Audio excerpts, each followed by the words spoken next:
Bonjour tout le monde, on se prépare déjà pour le mois de Ramadan et les gens se précipitent pour acheter tout ce qu'il faut pour le mois de Ramadan et les femmes sont en train de faire leur préparation, ils sont en train de préparer leur gâteau, ils sont très occupés et on stocke beaucoup d'aliments pour le mois de Ramadan.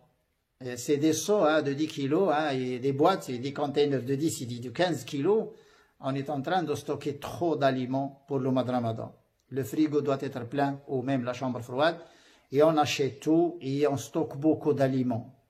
Alors que normalement, le mois de Ramadan, c'est pour jeûner, pas pour manger. Alors, on se prépare pour jeûner ou pour manger. C'est paradoxal quand même et c'est une très mauvaise habitude qu'il faut casser. Le mois de Ramadan, c'est pour, disons, pour ne pas trop manger. Et le mois de Ramadan, c'est pour sentir la faim et la soif. C'est les objectifs d'ailleurs du mois de Ramadan. Et le mois de Ramadan, c'est un détox. Donc, il faut manger moins, il faut manger des aliments sains, disons cuissants à la maison, et il faut éviter la friture, trop de sucre et tout ça. C'est justement pour bénéficier donc de ce détox. C'est la meilleure méthode de détoxification d'ailleurs. Et ça, pourquoi on stocke trop d'aliments? Pourquoi on se prépare de cette façon? C'est une mauvaise habitude d'ailleurs qu'il faut casser. Pourquoi on se prépare de cette façon pour le mois de Ramadan? Pourquoi on stocke trop d'aliments? Pourquoi on achète tout pour le mois de Ramadan? Alors qu'on ne le fait pas pour les autres mois. Les autres mois, on mange 4-5 fois par jour et pourtant, on ne se prépare pas comme ça. On ne stocke pas les aliments pour les autres mois. Bon, il y a des personnes qui ne mangent pas les œufs chaque jour.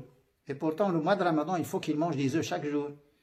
Il y a des personnes qui ne boivent pas du lait chaque jour, ou les produits laitiers, même les fromages, chaque jour. Mais le mois de Ramadan, il faut qu'il y ait du lait sur la table chaque jour. Et il y a beaucoup de personnes qui ne mangent pas la viande, des familles surtout, qui ne mangent pas la viande chaque jour. Mais le mois de Ramadan, il faut qu'il y ait de la viande chaque jour. Pour le poisson, pour beaucoup de choses. Et les gâteaux, les trucs comme ça. Donc, on est en train quand même de faire le contraire de ce qu'on doit faire. On ne doit pas se préparer de cette façon. Il faut avoir quand même les fruits, des légumes, la matière première, des aliments d'ailleurs. Et puis, pendant le mois de Ramadan, on vit normalement, et on mange des choses simples et saines, cuissant à la maison, qui sont propres. Et tout ça, et on utilise un peu les aliments forts comme l'huile d'olive, comme les fruits secs, comme les fruits frais, comme les légumes. Et on épice, les épices aussi, c'est en rôle, et puis on mange les graines, il faut incorporer les graines dans le régime, et puis on boit beaucoup de tisanes, on prépare beaucoup de thé de plantes pendant le mois de Ramadan. Pourquoi? Pour joindre donc la phytothérapie donc au jeûne, et puis on fait du sport, et on mange moins, et on dort la nuit, et on ne dort pas la journée, etc. Donc ça, c'est des choses qu'il faut organiser. Ce que les gens, maintenant, ils ont une mauvaise conception du mois de Ramadan. Ils ont une très mauvaise conception du jeûne. C'est une habitude, je l'ai dit, c'est une habitude, c'est une très mauvaise habitude.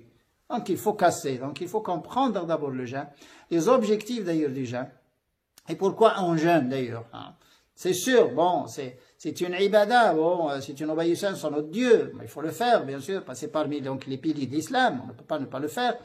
Mais c'est aussi pour Dieu. Il y a beaucoup d'imams, qui c'est pour Dieu. Non, c'est pour Dieu, mais Dieu n'a pas besoin de notre faim, de notre soif. Nous avons besoin donc de cette faim et de cette soif. Parce qu'on est intoxiqué 11 mois, donc il faut se détoxifier au moins 1 mois. Ramadan, c'est pour nous aussi. C'est pour Dieu, c'est sûr, oui, bon, c'est une obéissance, mais c'est pour nous aussi. C'est pour nous aussi. Je le dis 5 fois. Il faut profiter donc de ce jeûne. On va jeûner cette année aux alentours, ça dépend du pays, oui, ça dépend du temps. Il y a des gens qui prennent le suhour, il y a des gens qui dorment à minuit, bon ça dépend, mais en moyenne on va jeûner entre 16, 17 jusqu'à 18 heures. Et on va jeûner 30 jours. Et comment se fait-il qu'il y a des gens qui ne vont pas sentir quand même, disons, l'effet donc du jeûne sur leur santé, sur leur corps. Ils ne vont pas le sentir. Pourquoi? Parce qu'ils jeûnent d'une manière fausse. Parce qu'ils mangent la nuit, ils dorment la journée. Et déjà, on est à 3 semaines déjà du mois de Ramadan et les gens maintenant, ils sont en train d'acheter beaucoup d'aliments, de stocker beaucoup d'aliments, de faire des préparations, des gâteaux, des trucs comme ça, et beaucoup de choses. Et là, et même, il y a même des aliments qui ne sont vendus que le mois de Ramadan. Et il y a des prix qui vont augmenter le mois de Ramadan de certains produits aussi. Alors que normalement, comme je l'ai dit, c'est paradoxal. Ce n'est pas ça. Le Ramadan, ce n'est pas, disons, pour augmenter les prix et pour trop manger. Et finalement, posez-vous la question. Est-ce qu'on doit se préparer pour manger ou pour jeûner? Si on se prépare pour manger, oui, on est en train de stocker des aliments, hein, c'est des seaux de 10 kilos. Si on se prépare pour jeûner, il ne faut rien préparer.